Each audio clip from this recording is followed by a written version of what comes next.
Assalamualaikum warahmatullahi wabarakatuh.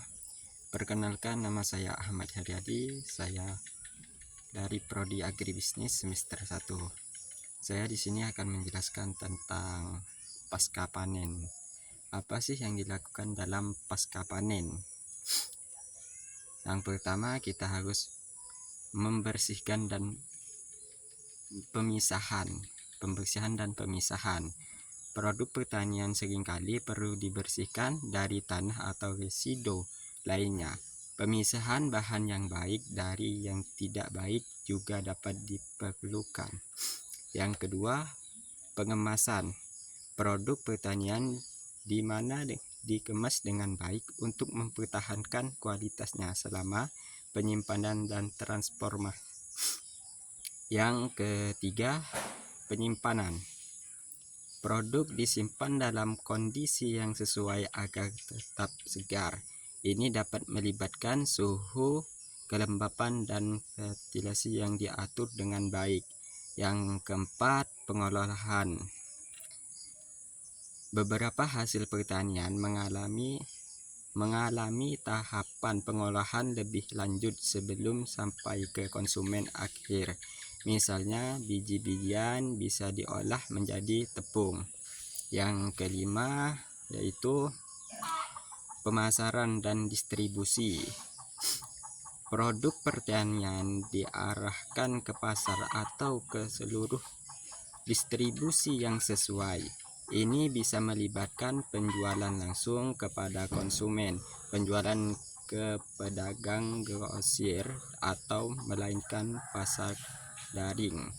Yang keenam, ada manajemen limbah. Pengolahan limbah dari hasil pertanian juga menjadi pertimbangan penting untuk kelanjutan dalam pasca panen tersebut.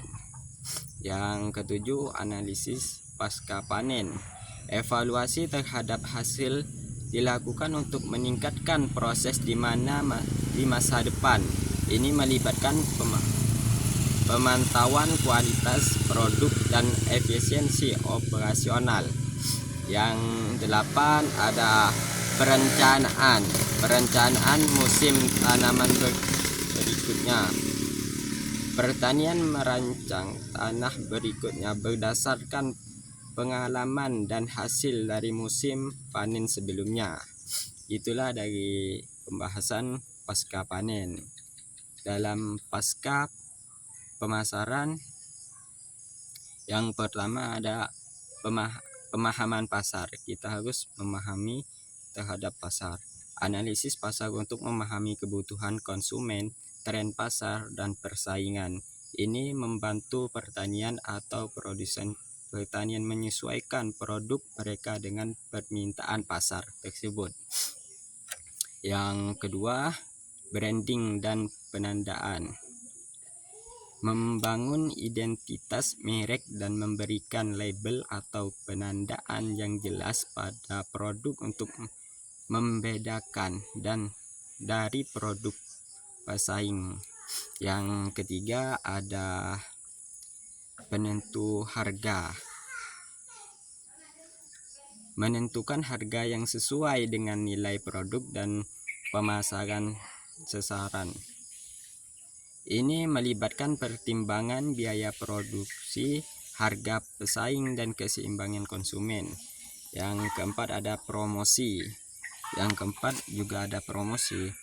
Menggunakan berbagai strategi promosi seperti iklan, promosi penjualan, dan kehadiran di acara pasar atau pemeran pertanian untuk meningkatkan kesadaran dan penjual. Yang kelima, ada distribusi. Menetapkan seluruh distribusi yang efisien untuk mengantarkan produk dari produsen ke konsumen. Ini bisa melibatkan pengecer, pedagang grosir, dan bahkan penjual langsung kepada konsumen.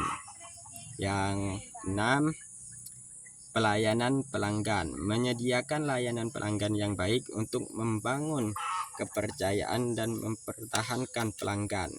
Yang ketujuh, ada pemasaran daring atau online. memanfaatkan platform daring untuk memasarkan produk seperti berjualan melalui situs web, pasar daring, atau media sosial. Yang kedelapan ada evaluasi dan penyesuaian. Melakukan evaluasi terhadap strategi pemasaran, mengukur kinerja, dan melakukan penyesuaian berdasarkan umpan balik pelanggan atau perubahan dalam lingkungan pasar. Itulah yang terjadi dalam pemasaran. Sekian, wallahul muwaffiq ila aqwamit thoriq. Wassalamualaikum warahmatullahi wabarakatuh.